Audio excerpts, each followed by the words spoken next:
Greetings, y'all. This is Sam from llamasoda. As y'all know, I'm a very successful, world-renowned perfumist, but I'm not satisfied with just that. I need to learn every single thing this world has to offer. So this time, I'm gonna become a K-pop singer. So I've always been into K-pop. Like, it's been more than a decade actually that I've been into the scene, I guess.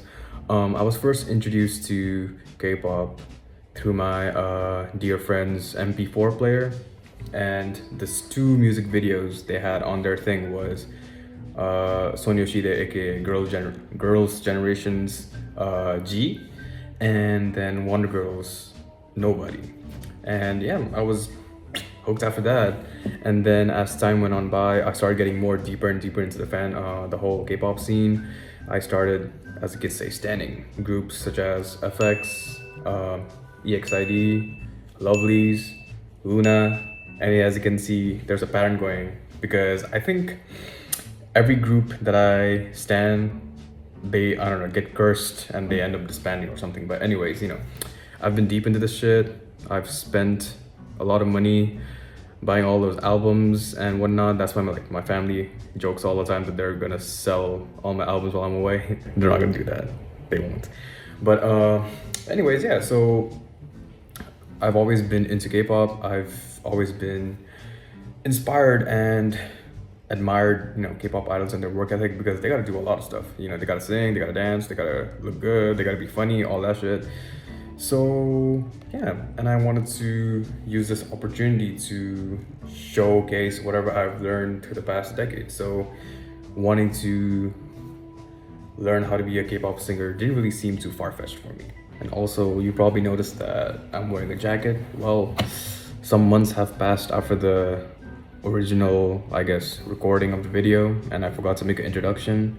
And you guys know how I'm always taking my time when it comes to uploading videos, so just pretend that this was recorded in the same time frame as the rest of the other material. So how does one become a K-pop singer, or by extension a K-pop idol?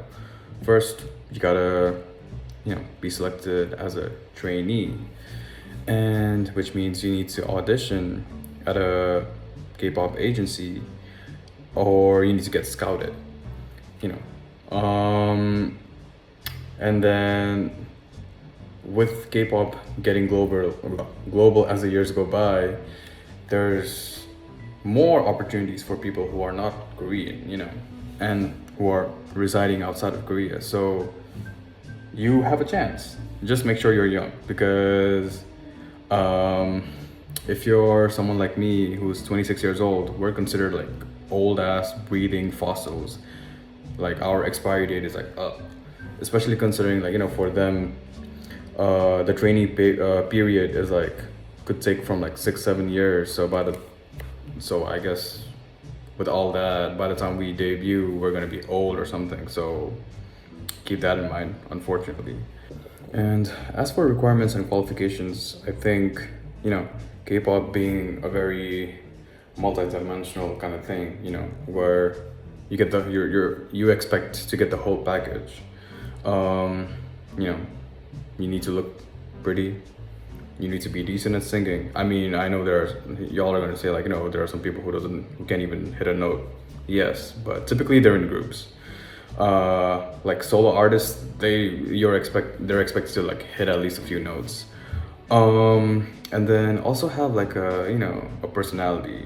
I mean, word on the street is some of the personalities we see are completely fake, but hey, a personality. And obviously, I guess you need to pass the training or something, or be recognized by your company or whatever that you're fit to debut. So yeah, it's pretty weird with K-pop because it's kind of hard to say oh, this is the concrete requirements and qualifications. Maybe I'm wrong, but that's what my research says. You guys let me know. And then the most important part, the pay, the salary, the moolah. It's kind of on a strange kind of zone because I don't think the agencies are really as transparent as to let you know how much you make.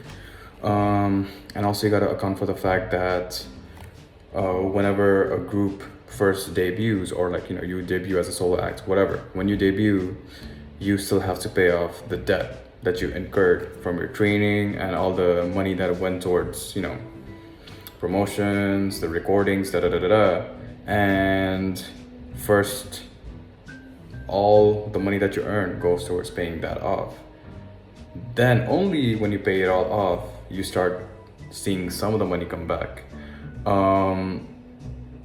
Which, I mean, if you're unsuccessful, you know, you're not, I mean, I don't really believe there's successful, unsuccessful, but I mean, you know, but if you're unable to pay that, you know, pay away that debt, you'll be stuck not making any money.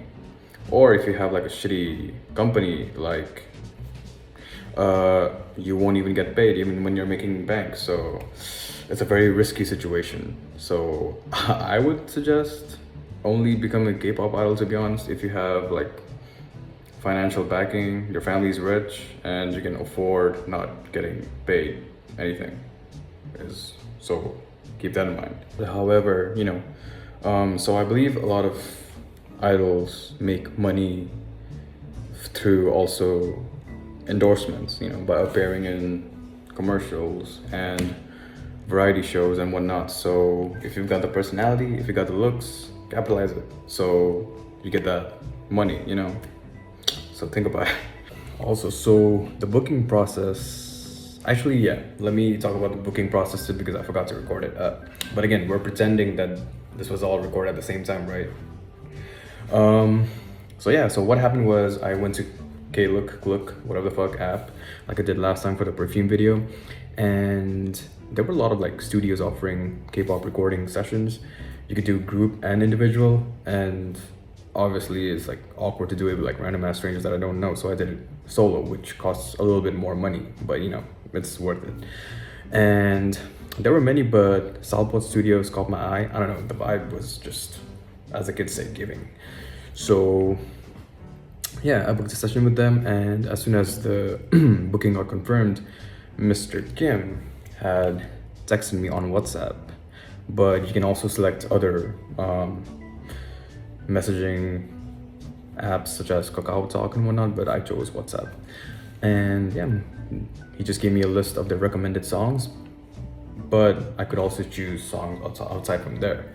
So as you guys can see, I had a list of my own prepared songs, and Fate decided that I was to sing Ju's song, Strawberry Rush, which is a very cutesy, high energy song, which, you know, someone who's very low energy, dull, miserable, like, you know, someone like me has no business being around, but I wasn't gonna fight Fate, so yeah, I went for it. Yeah, and then I wanted to not, like, you know, I guess I really wanted to take it seriously, because I mean, I am doing a serious recording because I am a serious K-pop singer. So yeah, I looked up some videos. I looked up a video from this YouTube channel creator, So I wanted to do some vocal warm-ups, and this is what I did.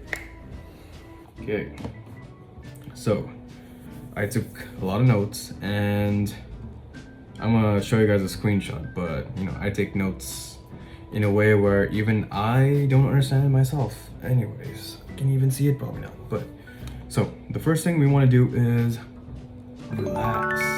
Okay, so I'm gonna relax.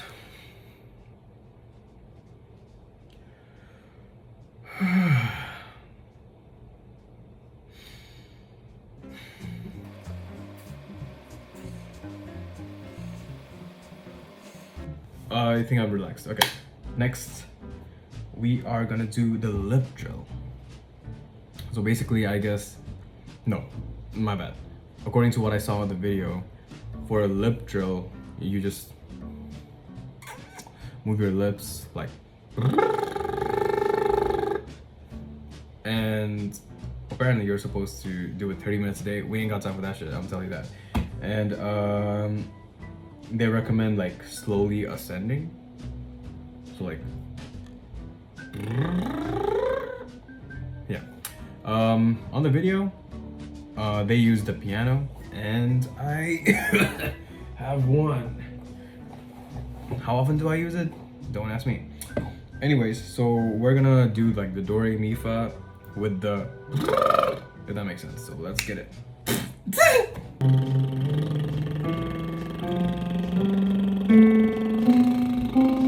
that was a lip trill. Oh, I feel ticklish. Okay. Next, they also recommended. Hold up. My lips feel weird. It feels like they're disconnected. Anyways, next we're gonna do a tongue drill. Okay, let's do it. Same thing, but I think it's like. Huh? Wait, what? Hold on, let me check it one more time. I'll be back. Okay, my bad. I got it. It's not. It's not blowing a raspberry. It's more like.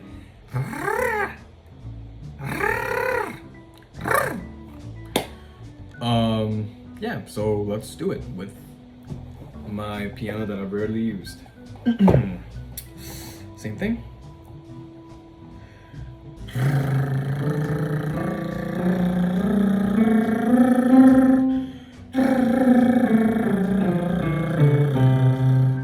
Whoa.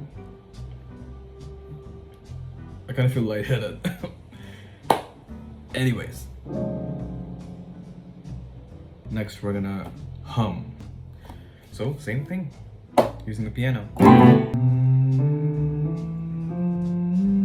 Apparently, like, the trick to this thing, or like the proper way to do it is you need to feel your brain rattle or something. I don't know. Or maybe I'm doing it wrong because I feel my like brain rattling. Or maybe it's because I have a small brain. Next, we're gonna do some scales. I'm gonna come back and see because I forgot what they meant. Okay, so I'm back. So for scales, like it's basically but they said you wanna be like, I guess the difference between the notes shouldn't be that wide. I guess you can't really go so more like, you know, slowly ascending.